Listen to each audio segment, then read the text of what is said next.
First contact fallout. The void between stars had never felt so cold to Admiral Razik as he stood on the command bridge of the Nexus Talon, the crown jewel of the Trezeri Dominion's fleet. His elongated fingers traced the three-dimensional star map hovering before him, stopping at a small blue planet that the Dominion scouts had recently discovered. Earth, they called it, an insignificant world orbiting an unremarkable yellow star. What makes this one special, Commander Vex? Razik asked, his secondary eyelids blinking methodically as he studied the hologram. Commander Vex stepped forward, her metallic exoskeleton gleaming under the bridge lights. The inhabitants, Admiral, they call themselves humans. Primitive in many ways, but they've progressed from basic tools to rudimentary space travel in less than 10,000 cycles.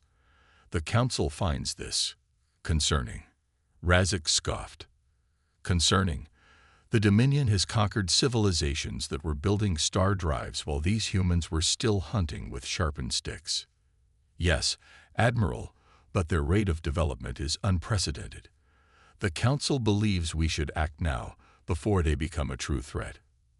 The Trezeri Dominion had spent millennia expanding across their galaxy, absorbing or subjugating hundreds of species. Their philosophy was simple. The universe belonged to those with the strength to claim it, and the Dominion had strength in abundance. Very well, Razik said, his voice resonating through the command bridge. Set course for Earth. The Nexus Talon will lead the subjugation fleet. These humans will make valuable subjects, or examples. As the massive warship shifted its trajectory toward the Sol system, none of the Trezeri officers noticed the small observation probe that had been monitoring their communications, a probe built not by the Dominion, but by human hands. Deep beneath the Antarctic ice, Dr. Elena Reyes watched the translated Trezeri transmission for the 5th time. Her dark eyes narrowed as she absorbed the implications. The room around her buzzed with controlled urgency as dozens of Earth's top scientists and military strategists worked at their stations. "How long do we have?" asked General Marcus Chen, his weathered face illuminated by the holographic display showing the approaching Trezeri fleet. Based on their propulsion signatures, approximately 72 hours before they reach our outer defense perimeter, Elena replied. The Nexus Talon is massive, at least 3 kilometers in length with energy readings off our established scales. Chen nodded grimly. Then it's time to activate the Sentinel Protocol. For decades, humanity had known they weren't alone in the universe. A crashed alien scout ship discovered in 2037 had provided Earth with a technological treasure trove and a sobering warning. The galaxy was not a friendly place. Since then, the United Governments of Earth had secretly prepared, developing technologies that remained hidden from public knowledge. "Sir," Elena said, her voice steady despite the gravity of the situation, "we've never tested the orbital defense grid against something of this magnitude." "We've never had to, Doctor," Chen replied. "But theory and simulations can only take us so far. Today, we find out if humanity has what it takes to survive." Within hours, military bases around the world went into high alert. Subterranean hangars opened to reveal fighter craft built with reverse-engineered alien technology. Orbital platforms that had been disguised as communication satellites revealed their true nature, weapon systems powering up for the first time. In the White House Situation Room, President Amara Williams addressed the emergency meeting of world leaders via secure holographic conference. "Ladies and gentlemen, the moment we've prepared for has arrived. The Trezeri Dominion intends to conquer Earth and enslave humanity. They believe us to be primitive and defenseless." She paused, her expression resolute. "Let's show them how wrong they are." Commander Vex was the first to notice the anomaly as the Nexus Talon approached Earth's orbit. "Admiral, I'm detecting unusual energy signatures from several of the planet's satellites. They appear to be reconfiguring." Admiral Razik dismissed her concern with a wave of his hand. "Primitive defense mechanisms, no doubt. Nothing that can penetrate our shields. Prepare the first wave of dropships. I want ground forces establishing control points within their largest population centers within the hour. Sir, I would recommend caution. Your recommendation is noted, Commander, but unnecessary. This will be a simple subjugation, like hundreds before it. As the Nexus Talon entered Earth's orbit, followed by its escort fleet of smaller warships, Admiral Razik stood tall and proud. This would be another glorious conquest for the Dominion, another species added to their ever-expanding empire. The first indication that something was wrong came when 3 of their escort vessels suddenly lost power, drifting helplessly in orbit. What happened? Razik demanded, his composure slipping for the first time. Unknown, Admiral. They were hit by some sort of electromagnetic pulse, but unlike any we've encountered before, it bypassed their shields completely. Before Razik could respond, the space around the Nexus Talon lit up as Earth's orbital defense platforms revealed themselves, shedding their stealth fields. Beams of concentrated energy sliced through the void, striking the Dominion ships with surprising precision. Impossible, Razik whispered as damage reports flooded in from across the fleet. They shouldn't have this technology. They couldn't have developed this independently. Commander Vex studied her readings with growing alarm.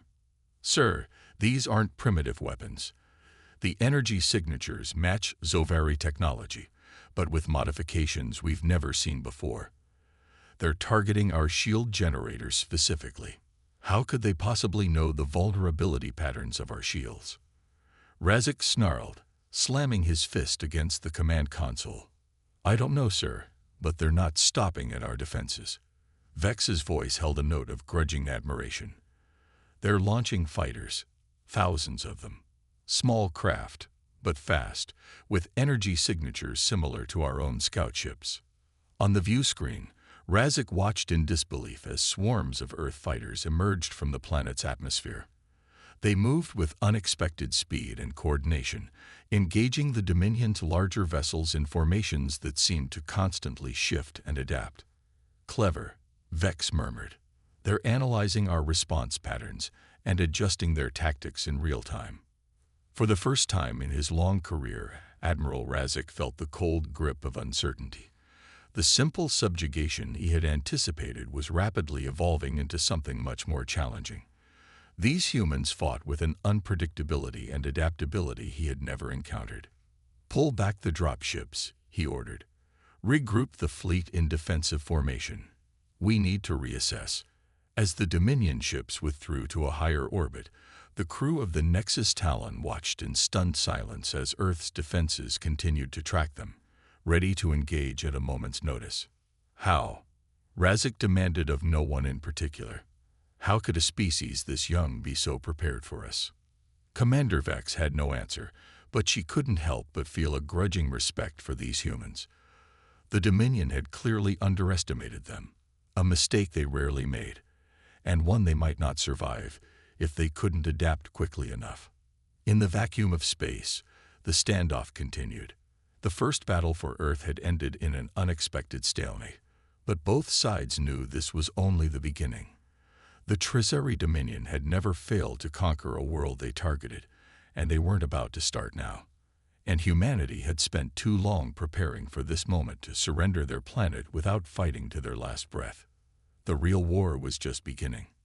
Turning the tide. Admiral Razik paced the command bridge of the Nexus Talon, his clawed feet clicking against the metallic floor with sharp, staccato sounds that matched his agitation. Around him, his officers worked frantically to repair damaged systems and analyze the humans' unexpected defenses. How is this possible? He demanded, turning to Commander Vex. Our intelligence indicated a species barely capable of reaching their own moon. Vex's expression remained impassive, but her voice carried a note of respect. It appears, Admiral, that these humans are masters of deception. They have deliberately concealed their true technological capabilities. Razik hissed, his dorsal spines rising in anger. The Council will not accept failure. We must devise a new strategy, one that accounts for their surprising competence. On the view screen, Earth rotated serenely below them, deceptively peaceful from this distance, but the Dominion fleet had already lost 7 vessels to the planet's defenses, with many more damage. The humans hadn't pursued them to their higher orbit, a tactical decision that Razek found both prudent and infuriating. "They're waiting for us to make the next move," he muttered. "Yes, Admiral," Vex agreed. "And they're using this time to strengthen their defensive posture. Our scans show they're repositioning their orbital platforms to create overlapping fields of fire." Razek narrowed his primary eyes. "Then we don't give them time to prepare. Signal the fleet. We attack in full force. Overwhelm their defenses with sheer numbers. The Dominion will not be denied." In the Antarctic Command Center, Dr. Elena Rice studied the holographic representation of the Trezeri fleet with growing concern. "They're repositioning," she announced to the room. "Formation suggests they're preparing for a full-scale assault." General Chen nodded grimly. "As expected. The first exchange was just a test. Now they know what we're capable of. They'll hit us with everything they have. Our orbital defenses are formidable, but they can't withstand a concentrated attack from a fleet that size," Elena warned. "Not for long." "They don't need to," Chen replied. "They just need to hold long enough for Phase 2. Around the world, final preparations were being made. In underground hangars and hidden mountain bases, specialized units prepared to deploy technology that had been decades in the making. The world's best scientists, engineers, and soldiers, many of whom had trained their entire lives for this moment, moved with purposeful efficiency. President Williams addressed the emergency session of the United Nations, her voice steady despite the gravity of the situation. "Today, we face the greatest threat in human history. But we face it united, with technologies and strategies developed by every nation represented in this chamber. The Trezeri Dominion believes us to be an easy conquest. Let's show them that humanity does not bow." The second attack came with overwhelming force. The Dominion fleet descended toward Earth in a coordinated wave, energy weapons blazing a path through space. Earth's orbital defenses responded immediately, creating a light show visible from the planet's surface. Brilliant flashes of energy exchange that lit up the night sky. On the Nexus Talon's bridge, Admiral Razek watched with satisfaction as the human defenses began to falter under the sustained assault. "Their shield generators are overheating," Vex reported. "Several of their orbital platforms have already gone dark." "Excellent," Razek said. "Prepare the ground forces. As soon as we create a gap in their orbital defense network, I want dropships deployed." The Nexus Talon led the charge, its massive energy cannons targeting Earth's largest defense platforms. Several exploded in spectacular bursts of light, creating gaps in the planetary defense network. "We have an opening," Vex announced. "Deploying dropships now." Hundreds of troop carriers launched from the Dominion fleet, streaking toward Earth's atmosphere. On view screens across the Nexus Talon, Razek and his officers watched with anticipation. This was the moment, the beginning of Earth's subjugation. Then something unexpected happened. As the dropships entered Earth's upper atmosphere, they encountered what appeared to be a thin, shimmering barrier. One by one, their engines failed, and the ships began to plummet, no longer under control. "What's happening?" Razek demanded. Vex's fingers flew across her console. "Some kind of atmospheric defense system. It's disrupting our propulsion technology. The dropships can't maintain flight integrity." On Earth, scattered across remote locations, enormous emitters pointed skyward, generating a globally synchronized field that specifically targeted the Trezeri propulsion systems. It was the result of decades studying the crashed alien scout ship, understanding not just how to replicate its technology, but how to counter it. "Pull the remaining dropships back," Razek ordered, but it was too late. Most of the initial wave was already committed to their descent, tumbling helplessly through Earth's atmosphere. The few that managed to land intact were met by waiting human forces equipped with weapons that should have been beyond their technological level. The Trezeri ground troops, accustomed to overwhelming primitive species with their advanced technology, found themselves evenly matched against determined human defenders.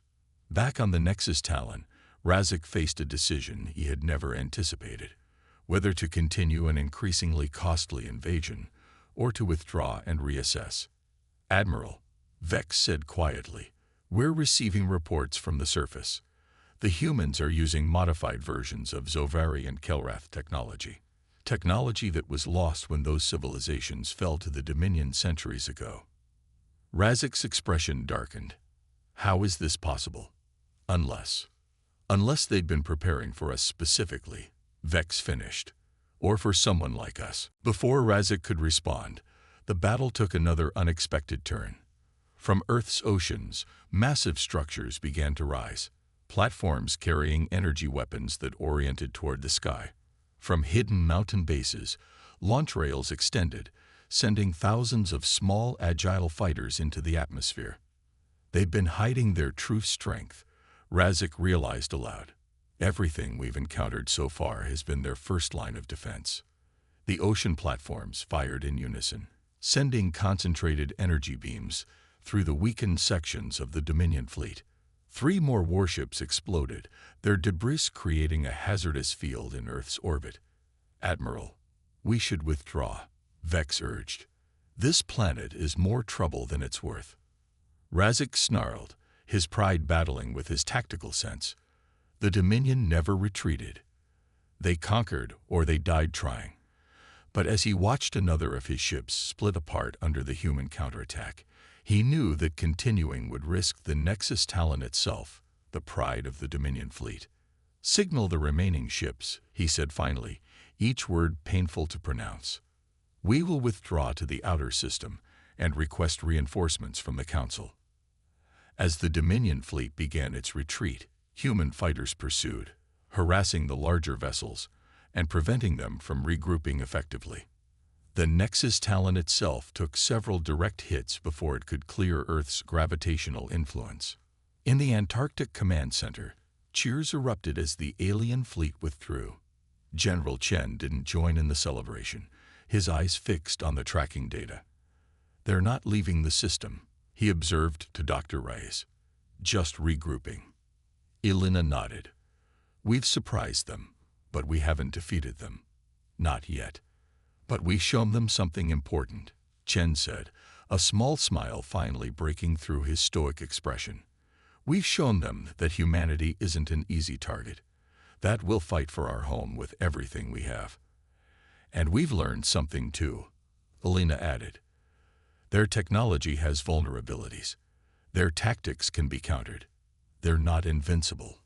On the view screen, they watched as the damaged Trazeri ships limped to the shadow of Mars, no doubt to make repairs and await reinforcements. The battle for Earth wasn't over, it had barely begun. But humanity had passed its first test. In space, Admiral Razak stared at the blue planet that had defied his expectations. For the first time in his long career, he felt something approaching respect for a species he had intended to conquer. These humans were unlike any civilization the Dominion had encountered before.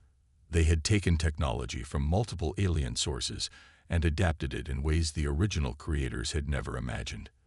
They had hidden their true capabilities until the moment of confrontation. They fought with a creativity and adaptability that was unsettling.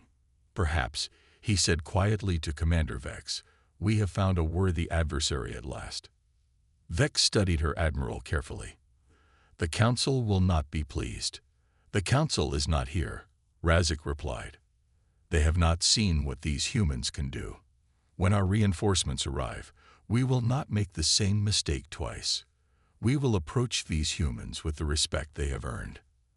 As the Nexus Talon systems worked to repair the damage it had sustained, Razak continued to watch Earth on the view screen, a planet that had, in the space of a single day, changed his understanding of what it meant to be a spacefaring civilization. The Trazeri Dominion had conquered hundreds of worlds across the galaxy. But Earth would be different. Whether it ended in victory or defeat, the battle for this small blue planet would reshape the Dominion forever. And on Earth, Humanity prepared for the next phase of a war they had spent generations anticipating.